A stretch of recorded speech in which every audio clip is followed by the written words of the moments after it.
talking about H-1B caps. Firstly, this is of course on those countries forcing foreign companies to store data locally. So what's going to be the impact on Indian IT companies and Indian IT employees who are based in the United States?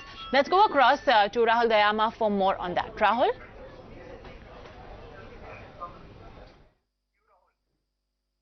Really, this will have ramifications on Indian IT companies as much as they talk about the fact that they are really increasing local hiring. Wipro talks about 50% of their employees being local. Infosys talking about 10,000 employees that they want to really hire in the US in the coming year or so.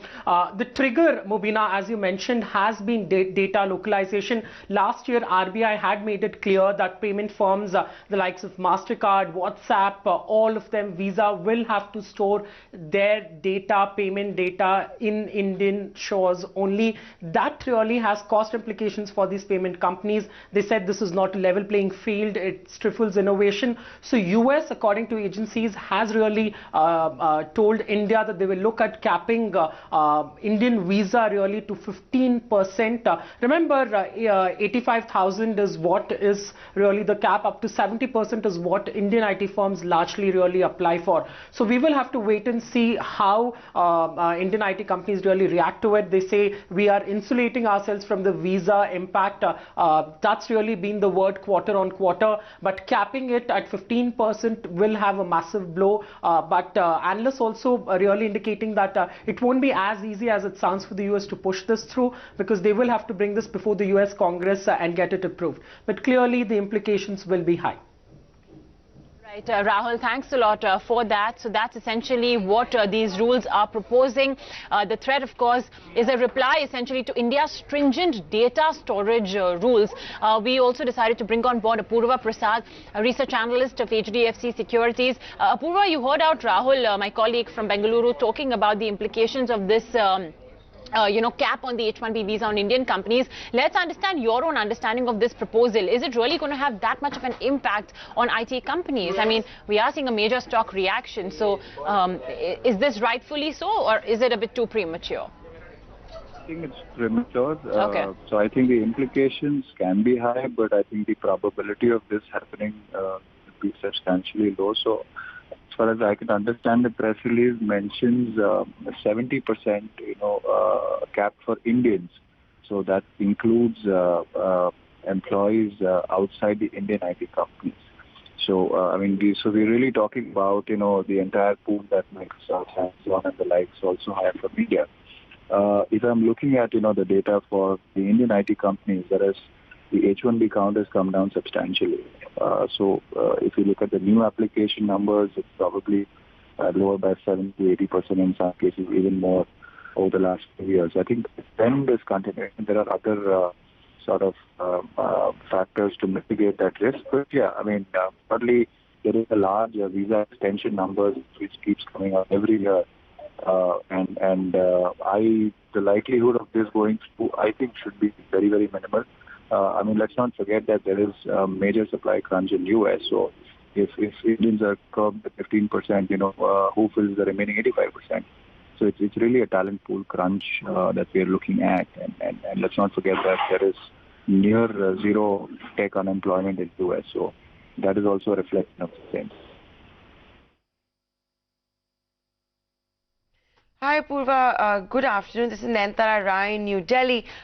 Before we press the panic button, we should remind our viewers that there is no way that the United States has confirmed that it's going to follow through with this, that the countries that force data localization storage will see a cap on visas. This is a story that has been put out by a foreign wire agency.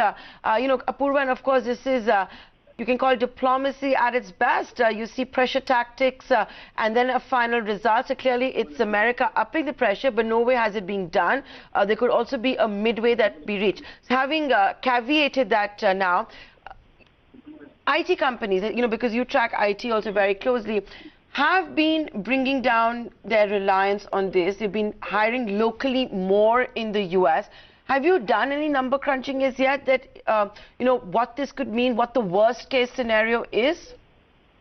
Look, so I mean, the count of H-1B within the mix in US used to be as high as 60 to 70% a few years back, about 3 to 4 years back. Now that has come down well below 50%, and that pool will only come down, as a percentage of the whole.